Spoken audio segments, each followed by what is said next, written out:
వార్త ప్రకటించబడతా ఉంది.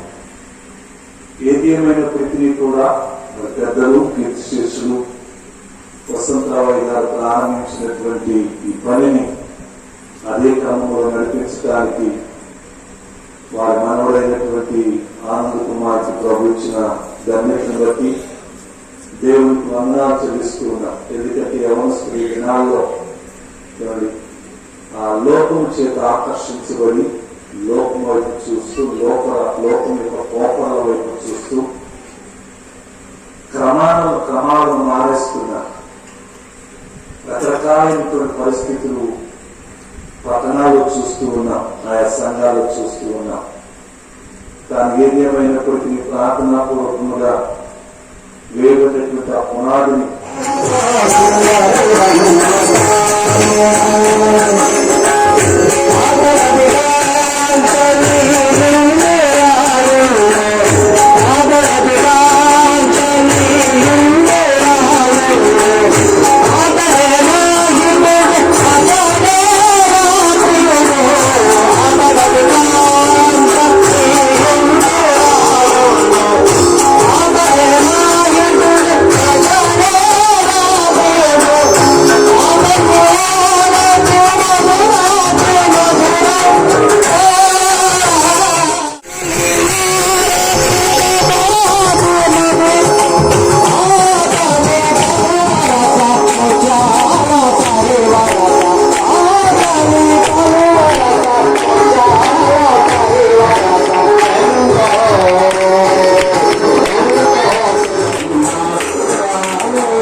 చిన్న ప్రార్థన.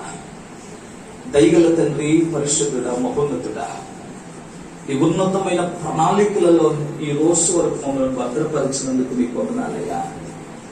అలుపులము, ఎన్నికటి వారు నేటి కాల పరిస్థితుల్లో ఎంతో మంది బలహీనులు అయిపోయిన వారు ఉన్నారు, హాస్పిటల్లో ఉన్న వారు ఉన్నారు, వేదనకరమైన సమస్యల్లో నిండిపోయిన వారు ఉన్నారు, ఆకలితో అల్లాడిపోతున్న ప్రజలు ఉన్నారయ్యా.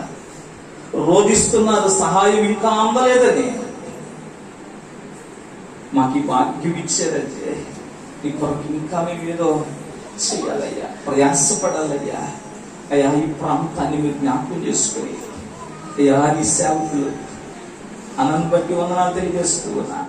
కుదువులు ఎన్నున్నా ప్రభా, అదిగో నాయన, ఆనాడు ప్రభా పెద్దలుగా తాతగారు వేసినటువంటి పునాదులు సమస్యలే రాని, శ్రమలే రాని, ఇబ్బందులే రాని, పరిస్థితులే తారుమారైపోయి వారు నన్ను విడిచి వెళ్ళినప్పటికీ కూడా ఇదిగో నీ పైన ఆనుకుంటానని ఎలా భక్తులు మాట్లాడారు, ఆ రీతిగా నాయన నీ వైపు చూస్తూ ప్రయాణం చేస్తున్నా నీ సేవకుని బట్టి మీకు వందనాలు. దైవ చర్యలు జ్ఞాపకం చేసుకోండి అయ్యా.